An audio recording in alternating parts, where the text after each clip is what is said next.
Well, everybody, if you wanted a game that could go as wrong as it could possibly go, look no further than to what just happened in Pittsburgh for the Cleveland Browns, losing 26-22 to a team that, let's face it, isn't that great.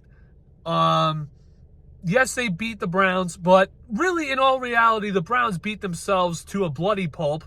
Deshaun Watson, I don't understand what the hell he was thinking most of the time here in this game, because there were so many plays. How do you get called multiple times as a quarterback for face masks? Okay, I understand if you're chatting shit, if you're going to be talking shit to the players, but to not even hide the fact that you're face masking, that's like on another level. Okay, Watson played terrible. No sugarcoating it. Watson played like shit.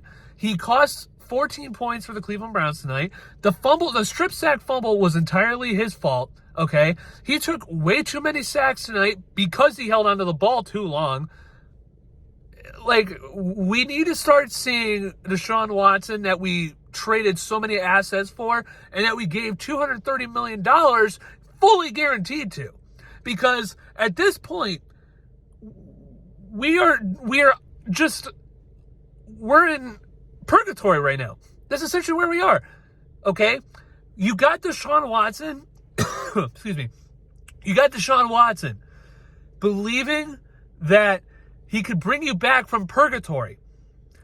Baker Mayfield, through all of his great endeavors with the Cleveland Browns, at least great endeavors in terms of what the Cleveland Browns have had to suffer through the last 25 years,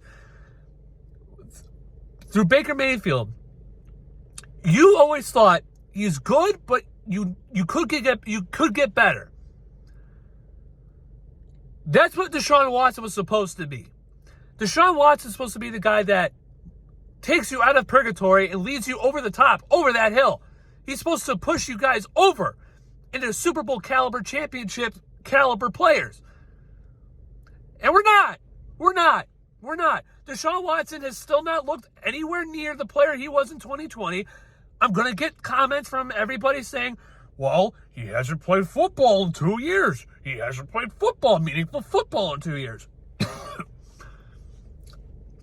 I don't care. That's not an excuse for me at this point. It's not. The guy had all off season, all OTAs, all training camp, all mini camp to fix whatever he's got going on.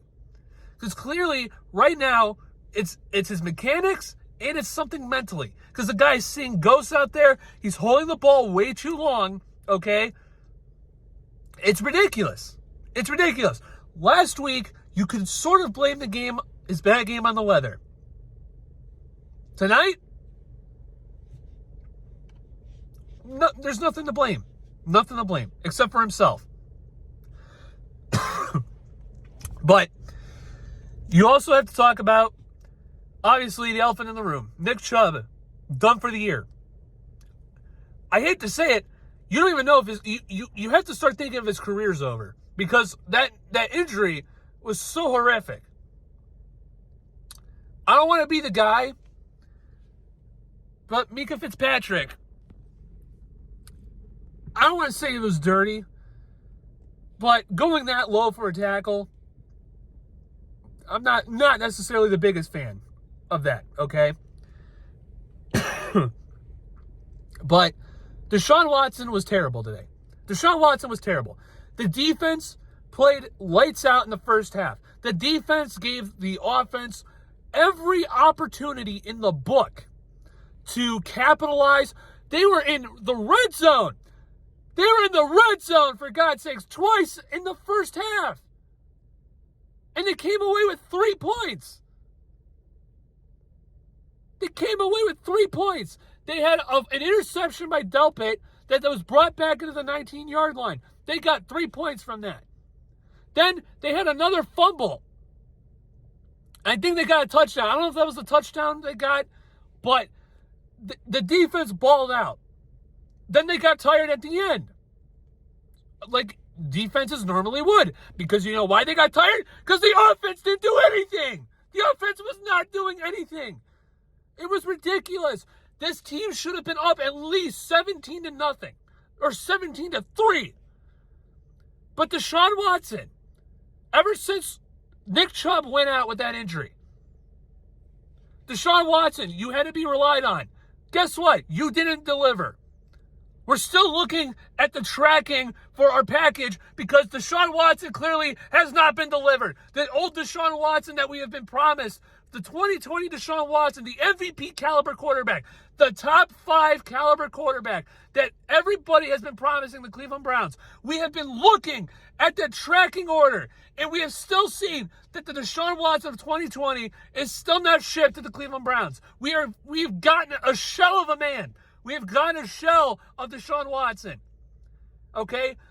I will give him at least until week 8. I'll give him week 8. I'll give him the first half of the season, okay?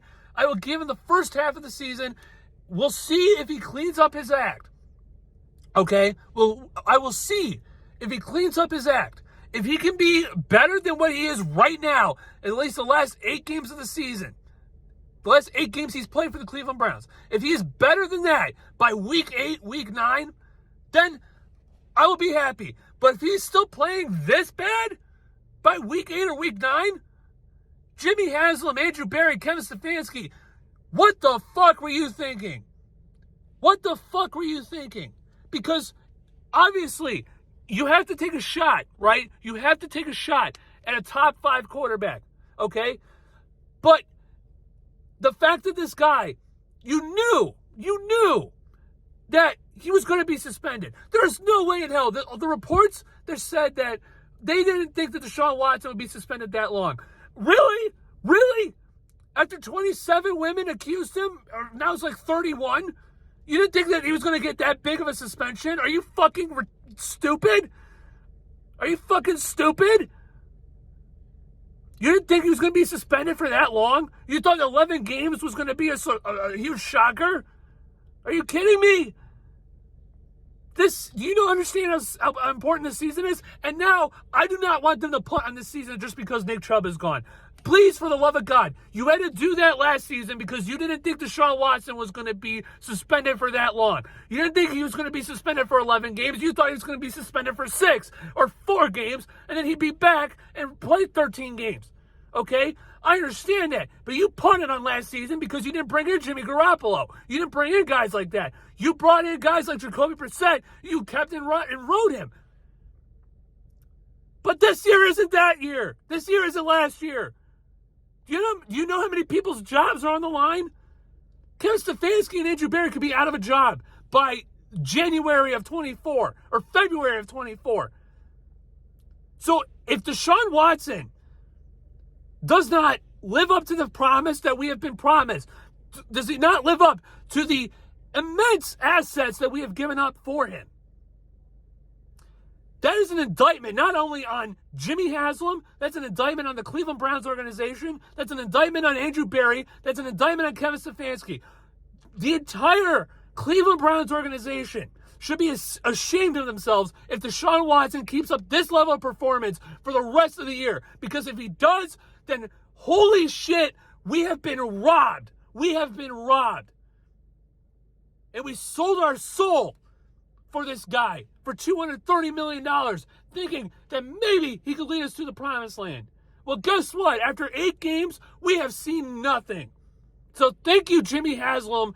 So far, such a great presentation for your $230 million investment. We're 1-1. But guess what? After the way he's played the last couple of games, I don't know. I don't know how we're going to do. Nick Chubb is out. Myles Garrett is hurt. Zadarius Smith is hurt. Greg Newsom's hurt. Denzel Ward's hurt. After tonight's game, who isn't hurt? Who isn't hurt? Who are we going to have for next week? We play another game in 6 days. Who are we going to have?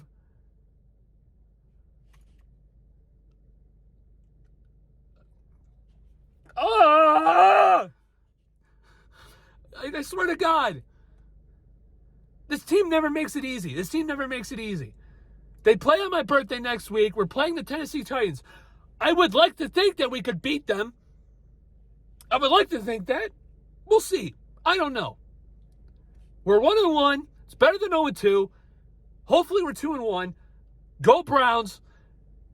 We'll see what happens next week. I'll see you guys all in another video. We'll recap the week 2 and talk about the Cleveland Browns and how mediocre and horrible of a franchise we are. See you guys all in another video. Take care.